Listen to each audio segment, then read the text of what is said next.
expenditures now, you are seeing invoices and receipts coming that are showing VAT.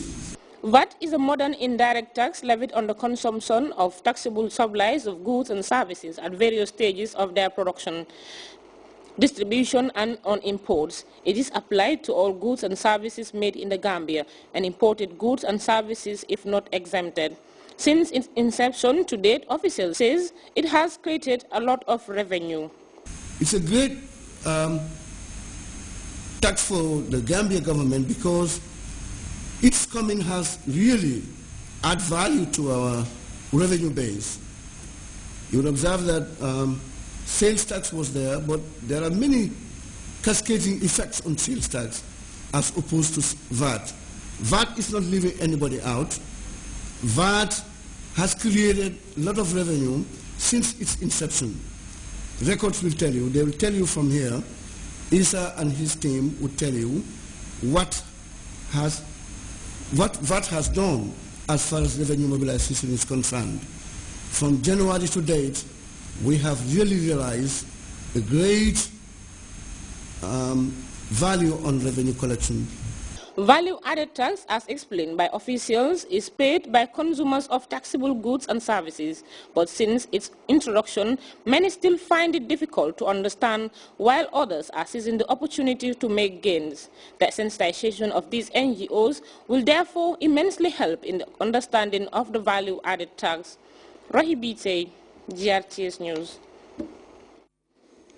He lived a life of uniqueness, and even in that, Nelson Mandela has that pulling power that few can rival in modern-day politics. Since Thursday night, after news broke of his death, millions around the world have been paying their tribute to the famous international political figure.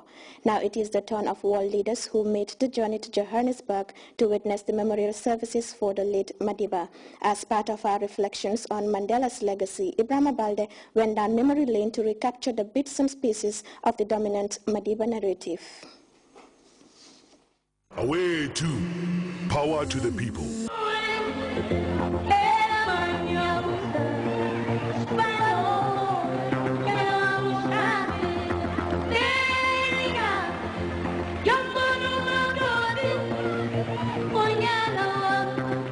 Throughout his life, he has always had a magnifying character wherever he visited and whoever he met.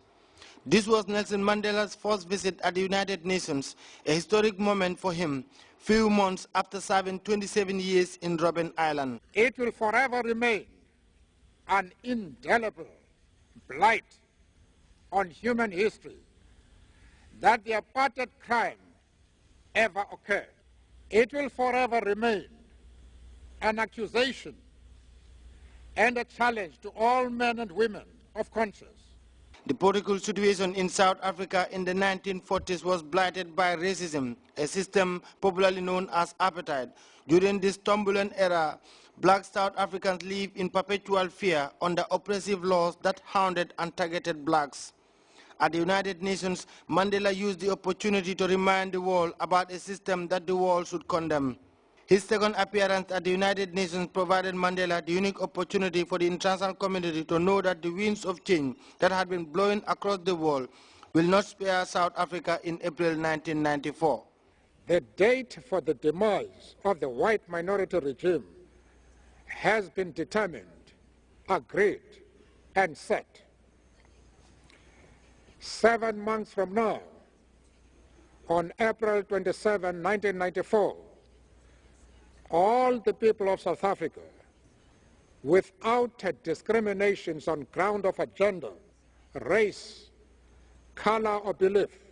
His third and final appearance was perhaps one of the greatest political statements touching on salient international issues that could help at the time the United Nations celebrated its Golden Jubilee.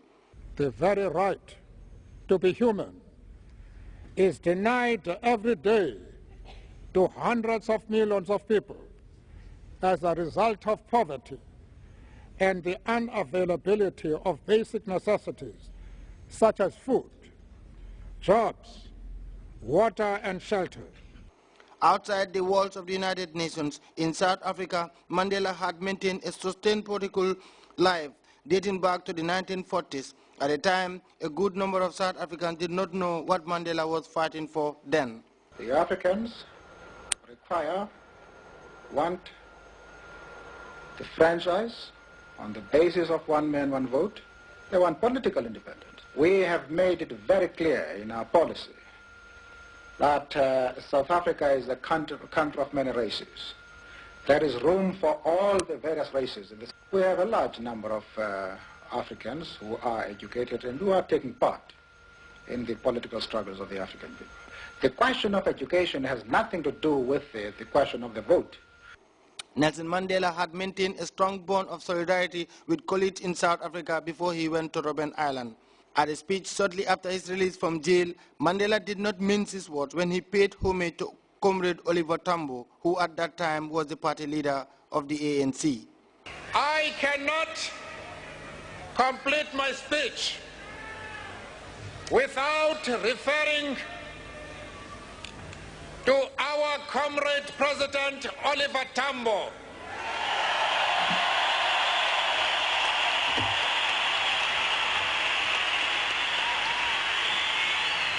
The last time the world saw Mandela was at the Rivonia trial, where Mandela and his associates were charged with high treason and for leaving the country without permission. This was in 1964. I have fought against white domination, and I have fought against black domination. I have cherished the idea of a democratic and free society in which all nations live together in harmony and with equal opportunity. It is an ideal which I hope to live for and to achieve. But if needs be, it is an ideal for which I am prepared to die. At the grand festival to welcome him back from prison, South Africans from across the political divide flooded this stadium to catch a glimpse of a man who spent 27 years in prison to enable his people gain freedom. The punchline in his speech carried a humbling tone. I stand here before you not as a prophet,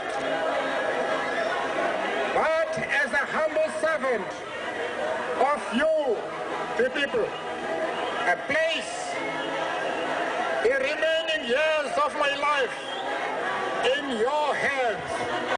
And across the length and breadth of the world, everyone is now looking at South Africa as the international community come together to remember Mandela before laying his body to rest in his village of nativity in Kunu. Ibrahima Balde, Grts News. And over now to other news. More than 100 young men and women have graduated from the Institute of Travel and Tourism, the Gambia.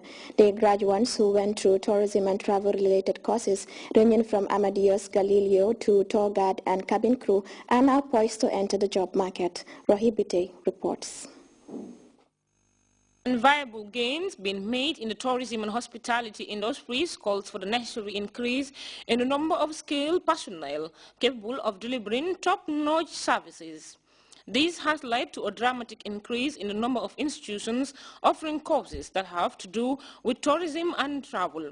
After doing courses in a wide range of areas like tourism and hospitality, travel and tourism, Amadeus and Galileo, cabin crew, customer service, tour guide and others are the 108 young men and women are now poised to add their bit to ongoing efforts to increase those gains and better their lot.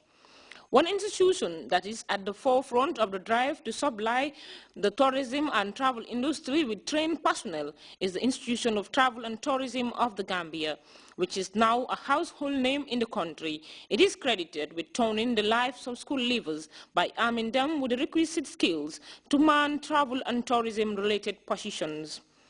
Although the training was provided by the Institute, the head of the school thinks parents need to be commended for the support provided to their children. Sehsiyan Yang also urged the graduates to be passionate about their work whilst maintaining a steady balance. As an institution, we strongly believe in providing increased training opportunities for school leavers that will enable them to be self-employed. In the same way, provide technical knowledge vocational skills,